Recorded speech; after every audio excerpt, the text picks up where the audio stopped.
O'qdi dars. Sezgi a'zolari miyaga ma'lumotlarni yetkazib berishi ma'lum bo'lgach, endi sezgi a'zolari bu ma'lumotlarni qayerdan olishni bilish muhimdir.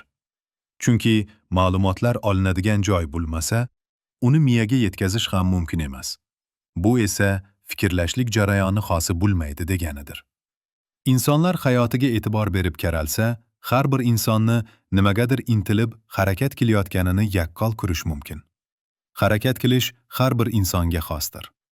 Boshqacha qilib aytganda, intilish insonni yaratilish tabiati bo'lib, insonni harakatga soluvchi ichki turtki hisoblanadi.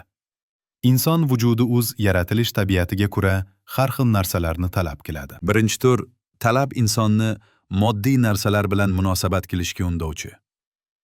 Talab bo'lib, qisqacha moddiy talab deyiladi. Insonda moddiy talab borligi tufayli u uy-joy qurish, avtomobil sotib olish, chiroyli kiyim kiyish kabi narsalarni xohlaydi. Ikkinchi tur talab insonni boshqa insonlar bilan munosabat qilishga undovchi talab bo'lib, qisqacha ma'naviy talab deb ataladi. Insonda ma'naviy talab borligi tufayli u otalik, do'stlik, qarindoshlik kabi ma'naviy munosabatlar qilishlikni xohlaydi.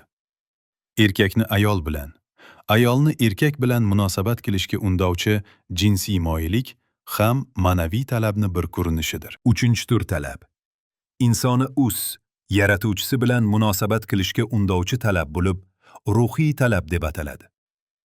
Insonda ruhiy talab borligi tufayli o'z yaratuvchisini ulug'lash va unga ibodat va itoat qilishlikni xohlaydi. To'rtinchi tur talab inson organizmini talablari bo'lib, qisqacha uzviy talab deb ataladi.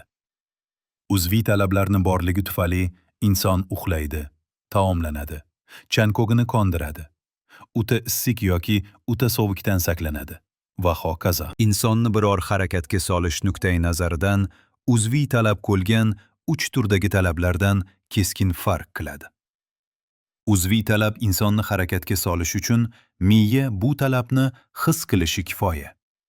Masalan, inson suv qidirishi uchun miya chanqoqni his qilishi kifoya. Lekin moddiy, ma'naviy, ruhiy talablar insonda harakat hosil qilishi uchun miya bu talablarni his qilish bilan bir qatorda talab qilinayotgan narsani o'zini ham his qilishi yoki u haqida tushunchaga ega bo'lishi kerak. Masalan, insonda avtomobil sotib olishga harakat hosil bo'lishi uchun miya moddiy talabni his qilish bilan birga avtomobilni ham his qilishi yoki u haqida tushunchaga ega bo'lishi kerak.